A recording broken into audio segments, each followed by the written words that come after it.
सध्याच्या काळामध्ये विवाह ही समस्या अतिशय जटिल स्वरूप धारण करत आहे। त्याच पद्धतीनं कुठल्याही मुलीला आपण लग्नाविषयी विचारलं तर ती लग्नासाठी एकतर CA, डॉक्टर, इंजिनियर, वकील किंवा मल्टीनॅशनल कंपनीमधीलच मुलगा मला लग्नासाठी हवा आहे असं सांगते। तर बऱ्याच मुलींना सरकारी नोकरीच्या संदर्भात किंवा सरकारी नोकरदाराविषयी काही माहिती नसते। याचं एक महत्त्वाचं कारण म्हणजे त्या मुलींच्या घरामध्ये कोणी सरकारी नोकरदार व्यक्ती नसतो किंवा त्यांना सरकारी नोकरीच्या संदर्भात कुठलीही आत्तापर्यंत माहिती नसते, त्यामुळे त्या या संदर्भात अनभिज्ञ असतात। म्हणून लग्न ठरवत असताना सरकारी नोकरदार मुलगा पाहिजे अशा बऱ्याच कमी मुलींच्या अपेक्षा आपण या ठिकाणी बघतो। तर अशाच मुलींसाठी मी सरकारी नोकरीचे फायदे, सरकारी नोकरीचं महत्त्व आणि सरकारी नोकरदार व्यक्तीसोबत लग्न केल्यानंतर त्या मुलीचं जीवनात होणारं कल्याण या सर्व गोष्टींचा उहापोह या व्हिडिओच्या माध्यमातून करणार आहे। तर मित्रांनो, कुठेही व्हिडिओ स्किप न करता व्हिडिओ शेवटपर्यंत बघायला विसरू नका। नमस्कार, मी गजानन आणि देशपांडे अकॅडमी या आमच्या यूट्यूब चॅनलमध्ये आपलं पुन्हा एकदा मनपूर्वक स्वागत करतो।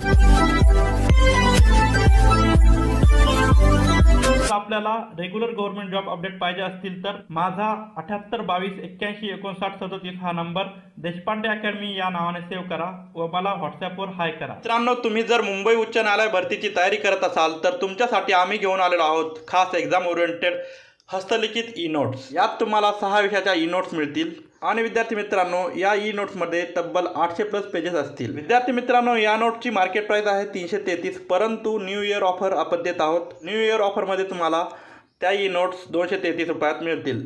तर मित्रांनो, वाट कसली पाहता, या संधीचा लाभ घ्या व 78 22 81 59 37 या क्रमांकावर डिटेल इन्फॉर्मेशन आणि डेमोसाठी संपर्क साधा। आता मित्रांनो, मी सरकारी नोकरदारासोबत लग्न करण्याचे जे काही फायदे आहेत ते 1 बाय 1 आपणास सांगणार आहे। पहिला असा फायदा आहे तो म्हणजे आर्थिक स्थैर्य।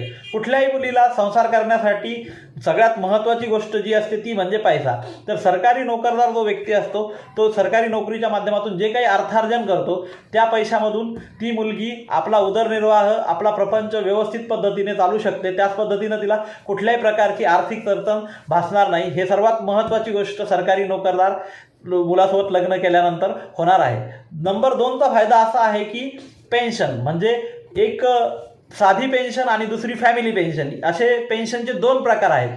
म्हणजे एखादा व्यक्ती त्याची पूर्ण सर्व्हिस संपल्याच्या नंतर त्याला जे निवृत्ती वेतन मिळतं, एक विशिष्ट रक्कम दरमहा मिळते, त्याला निवृत्ती वेतन म्हणजेच आपण पेन्शन म्हणतो। किंवा तोच व्यक्ती जर काही म्हणजे ज्याला म्हणतात की अनफॉर्च्युनेटली तो नोकरी करत असताना एक्सपायर झाला किंवा त्याने आपला सेवाकाल पूर्ण केला व त्यानंतर तो मृत पावला, तर त्यानंतर त्याच्या व्यक्ती म्हणजे त्याच्या घरामध्ये फॅमिलीमध्ये जे काही व्यक्ती असतात त्यांच्यासाठी निवृत्ती वेतन हा एक प्रकार आहे। हे निवृत्ती वेतन म्हणजे ज्या पद्धतीनं व्यक्तीला रिटायर झाल्यानंतर जी पेन्शन मिळते त्याच्याही काही पट भाग हा फॅमिली पेन्शन म्हणून त्याच्या फॅमिलीलाही मिळत असतो। त्यामुळे सरकारी नोकरदारासोबत जर लग्न केलं तर आपलं संपूर्ण आयुष्य हे सुखासमाधानाचं व आनंदाचं जाऊ शकतं असं मी या ठिकाणी सांगू इच्छितो। नंबर 3, सरकारी नोकरी गमावण्याची कुठलीही भीती नाही। सध्याच्या काळामध्ये आर्थिक मंदी, त्याच्यानंतर कधी जागतिक महामारी किंवा कर्मचारी कपात अशा विविध गोष्टी घडत असतात व त्यावेळी ज्या लोकांचे प्रायव्हेट जॉब असतात ते प्रायव्हेट जॉब झपाट्याने कमी होताना आपल्याला दिसतात। परंतु जर तुम्ही सरकारी नोकरदार असाल तर तुमच्या नोकरीवर कुठल्याही प्रकारची गदा येऊ शकत नाही। याचं महत्त्वाचं कारण असं आहे की डॉक्टर बाबासाहेब आंबेडकरांनी ज्यावेळी संविधान लिहिलं त्यावेळी त्यांनी सामाजिक सुरक्षिततेचा जो मुद्दा आहे तो उचलून धरला व त्या मुद्दा उचलून धरल्यामुळे आता त्या गोष्टीचा सर्व लोकांना फायदा होत आहे। तो असा की सरकारी नोकरी एखाद्या व्यक्तीला बहाल करणं जेवढं कठीण काम आहे त्याहीपेक्षा महाकठीण काम त्या व्यक्तीला सरकारी नोकरीतून बडतर्फ करणं हे आहे। त्यामुळे कुठलाही अधिकारी, कुठलाही ऑफिसर जो असतो तो कुठल्याही व्यक्तीला सरकारी नोकरीतून बडतर्फ किंवा काढून टाकू शकत नाही जोपर्यंत की एखादा कर्मचारी काही अशी गोष्ट करत नाही की जी नियमाला धरून नाही किंवा जी त्या सरकारी आस्थापनेच्या विरोधात आहे। अशी गोष्ट जोपर्यंत एखादा कर्मचारी कुठलाही करत नाही व तो आपली नोकरी सचोटीने इमाने इतबारे करतो तोपर्यंत तुम्हाला कोणीही या नोकरीतून काढू शकत नाही। त्यामुळे सरकारी नोकरदारासोबत लग्न करण्याचा सर्वात मोठा फायदा हा त्याच्या बायकोला हा सर्वात मोठा फायदा होऊ शकतो की त्या व्यक्तीची नोकरी कुठल्याही परिस्थितीत जात नाही। क्रमांक 4चा फायदा आहे कुटुंबाचा सर्वांगीण विकास। म्हणजे एखादा व्यक्ती सरकारी नोकरीमध्ये असल्यानंतर त्याचा स्वतःचा तर विकास होतोच, परंतु त्यासोबत त्याच्या फॅमिलीचंही कल्याण होतं। म्हणजे तो आपल्या फॅमिलीसाठी फॅमिलीमध्ये जे काही मेंबर्स आहेत म्हणजे त्याच्या मुलाबाळासाठी तो उच्च दर्जाचं शिक्षण देऊ शकतो, त्याच पद्धतीनं संपूर्ण फॅमिलीला उच्च दर्जाचं राहणीमान प्राप्त करून देऊ शकतो, त्याच पद्धतीनं त्या व्यक्तीच्या किंवा त्याच्या कुटुंबियाच्या ज्या काही इच्छा आकांक्षा अपूर्ण राहिलेल्या आहेत त्या इच्छा पूर्ण करण्याचं काम तो सरकारी नोकरीच्या माध्यमातून जे काही अर्थार्जन करेल त्यातून करू शकतो. त्यामुळे एकंदरीतच विचार केला तर सरकारी नोकरदार जो व्यक्ती असतो त्याच्या संपूर्ण फॅमिलीचा यामध्ये सर्वांगीण विकास होतो. शासकीय नोकरीचे विशिष्ट फायदे यामध्ये असा विषय आहे की जेव्हा सरकारी कर्मचारी सरकारी आस्थापनेवर काम करत असतो त्यावेळी त्याला विशिष्ट असे लाभ तर होतातच, परंतु त्याच्यासोबत त्याची जी फॅमिली आहे म्हणजे त्याच्या घरामधील जे काही मेंबर आहेत त्यांनाही थोड्याफार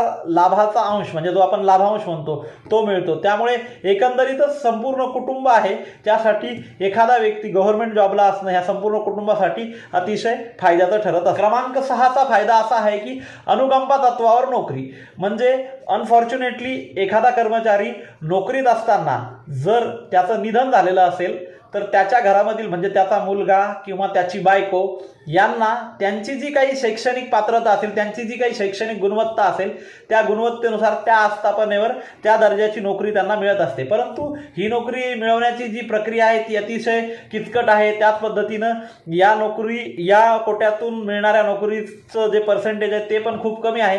परंतु कुठल्याही व्यक्तीला आशावादी राहणं केव्हाही चांगलं आहे. त्यामुळे म्हणजे गव्हर्नमेंट जॉब करणारा व्यक्ती असला की हा एकही त्यामध्ये फायदा होतो हे मला या ठिकाणी नमूद करायचं. 7चा फायदा असा आहे की गव्हर्नमेंट जॉबच्या संदर्भात बऱ्याच लोकांना सरकारी नोकरी म्हणजे फक्त सरकारी नोकरी एवढंच माहीत असतं, याच्या व्यतिरिक्त माहीत नसतं. परंतु मी या ठिकाणी तुम्हाला जरा विस्तारानं सांगण्याचा प्रयत्न करणार आहे. सरकारी नोकरीचे 2 प्रकार असतात, एक केंद्र शासनाची नोकरी आणि दुसरी राज्य शासनाची नोकरी. म्हणजे यामध्ये जे लोक महाराष्ट्र शासनाच्या अंतर्गत ज्या आस्थापना आहे त्या आस्थापनेवर जे लोक काम करतात अशा लोकांची जी नोकरी असते ती असते राज्य सरकारची नोकरी. आणि जे लोक केंद्र शासनाच्या अखत्यारीमध्ये जे काही आस्थापना येतात त्या ठिकाणी काम करतात व त्यांच्या नोकरीचं क्षेत्र हे संपूर्ण भारतभर विस्तारित झालेलं असतं अशा ठिकाणी जे लोक काम करतात ते लोक असतात केंद्र शासनाचे कर्मचारी. अशा ह्या दोन्ही नोकऱ्यांमधला हा एक महत्त्वाचा फरक आहे. आता आपण तौलनिकदृष्ट्या किंवा फायद्याच्या दृष्टिकोनातून विचार केला तर दोन्ही नोकऱ्या तशा चांगल्याच आहे, परंतु जर थोडा फायद्याचा जर विचार केला तर केंद्र सरकारी नोकरीचा म्हणजे राज्य सरकारच्या नोकरीपेक्षा केंद्र सरकारच्या नोकरीचा पारडं हे थोडंसं जड आहे. त्यामुळे कुठल्याही मुलीकडे जर समजा गव्हर्नमेंट जॉबवाल्या मुलाचं स्थळ आलं तर त्यांच्या कुटुंबियांनी सर्वप्रथम तो व्यक्ती केंद्र सरकारी कर्मचारी आहे की राज्य सरकारी कर्मचारी आहे याची खात्री करणं सर्वात महत्त्वाचं आहे असं मला या ठिकाणी वाटतं.